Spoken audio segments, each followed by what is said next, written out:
Hello everyone, ఈరోజు ఇంకో కొత్త రెసిపీతో మీ ముందుకైతే వచ్చాను. చెప్తాను అదేంటి అని. కానీ మీరు కనుక ఈ ఛానల్ని ఫస్ట్ టైం చూస్తున్నట్లయితే please like, share and subscribe చేసుకోండి. విలేజ్ స్టైల్ ఆంధ్ర చేపల పులుసు అనమాట. సో ఈ చేపల పులుసుకి కావాల్సిన ఐటమ్స్ అయితే ఇప్పుడు నేను మీకు చెప్తాను. ఈ చేపకి ఏం వేసుకోవాలి అంటే చిన్న నిమ్మకాయ సైజ్ అంత చింతపండు వాష్ చేసుకుని వాటర్లో వేసుకొని నానబెట్టుకోవాలి. ఇంకా 3 ఆనియన్స్ ఏమో కట్ చేసేసుకుని మనం యాజ్ యూజువల్ ఎట్లయితే మిక్సీలో గ్రైండ్ చేస్తామో అట్లా కట్ చేసుకోవాలి. సో అనుకోకుండా ఏమైంది అంటే ఆ టైంలో మాకు కరెంట్ పోయిందనమాట. సో రోట్లో అయితే మేము దంచేసాము. ఈ చేప పేరు ఏంటి అంటే బొచ్చు అనమాట. సో డాడీ అయితే షాప్కి వెళ్ళి పీసెస్ కట్ చేయించుకుని తీసుకొచ్చేసారు. తీసుకొచ్చాక మమ్మీ అయితే వాష్ చేసేసి మంచిగా దీంట్లో పసుపు, ఉప్పు, కారం వేసేసి కలిపేస్తుంది. ఇట్లా కలిపేస్తే ఉప్పు అనేది చేపల పీసెస్కి మంచిగా పడుతుంది అనమాట. సో టేస్ట్ బాగుంటుందని ఇట్లా ముందే కలిపేసుకుని సైడ్కి పెట్టుకోవాలి.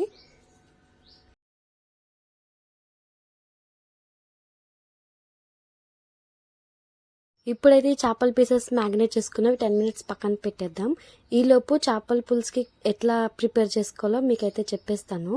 చేపల పులుసు చేసేటప్పుడు మనం ఇట్లాంటి ప్లేస్ ఉన్న గిన్నె పెట్టుకోవాలి. ఎందుకంటే పులుసు చేసేటప్పుడు చేపల పీసెస్ అనేవి విరిగిపోకుండా ఉంటాయి అన్నమాట.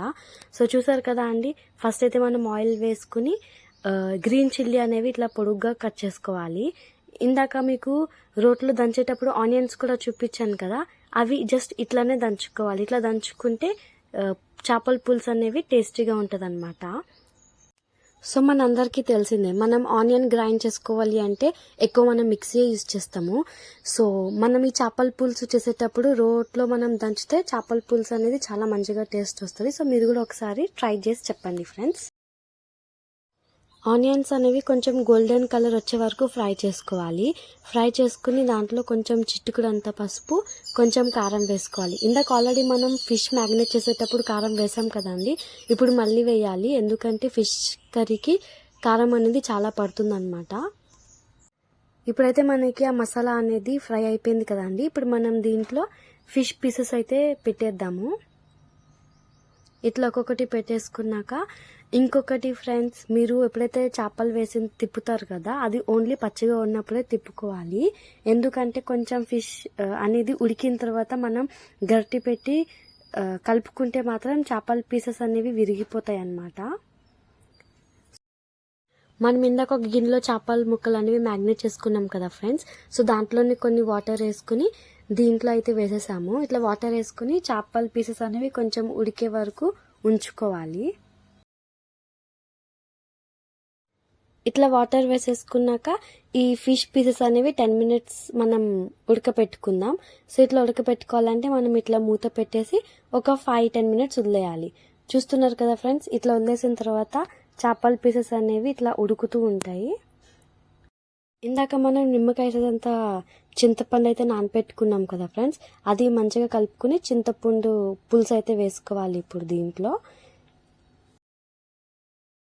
ఈ చేపల పులుసు అనేది ఉడికేలోపు మనం మసాలా అయితే రోట్లో వేసుకుని దంచుకుందాం. ఆ మసాలాకు కావాల్సిన ఐటమ్స్ ఏంటి అంటే ధనియాలు, ఇంకా వెల్లుల్లిపాయలు, జీలకర్ర వేసుకుని మనం దంచుకోవాలి. చూస్తున్నారు కదండి, ఈ మసాలా అయితే వేసేసుకుని మనం మంచిగా రుబ్బుకోవాలన్నమాట. ఇట్లా మసాలా అనేది రోట్లో రుబ్బుకుంటే చేపల పులుసు అనేది చాలా టేస్టీగా వస్తుంది. సో ఆంధ్ర చేపల పులుసులో అయితే మసాలా ఇవే వేస్తాము, అల్లం, మెంతులు అవైతే ఏం వేయము. సో ఇట్లా అయితే రుబ్బేసుకుని చేపల పులుసు ఉడికేటప్పుడు మనం ఈ మసాలా తీసుకెళ్ళి చేపల పులుసులో వేసేసేయాలి. వేస్తే చేపల పులుసు అనేది చాలా టేస్టీగా ఉంటుంది అన్నమాట. సో ఇట్లా మసాలా వేసుకుని మనం చేపల పులుసు అనేది 10 మినిట్స్ వరకు ఉడకపెట్టుకోవాలి. అట్లా ఉడకపెడితే చేపల పులుసుకి అనేది మసాలా మంచిగా పడుతుంది అనమాట. ఇంకొకటి మెయిన్ థింగ్ ఫ్రెండ్స్, చేపల పులుసు చేసేటప్పుడు గరిటె పెట్టి తిప్పకండి. తిప్పితే చేపల ముక్కలు అనేవి విరిగిపోతాయి. సో మనందరికీ తెలిసిందే కదా ఫ్రెండ్స్, చేపల పులుసు అనేది మనం మార్నింగ్ చేసుకుని నైట్ తింటే చేపల పులుసు అనేది చాలా టేస్టీగా ఉంటుంది. ఇంకొకటి మెయిన్ థింగ్ ఏంటి అంటే వేడి చేపల పులుసు తింటే జలుబు అనేది చాలా తొందరగా తగ్గిపోతుంది అనమాట. సో నాకైతే మీరు తిని నాకు కమెంట్ చేసి చెప్పాలి ఎట్లా ఉంది అని. సో ఈ ఛానల్కి మాత్రం ప్లీజ్ సపోర్ట్ చేయండి. Like, share and subscribe.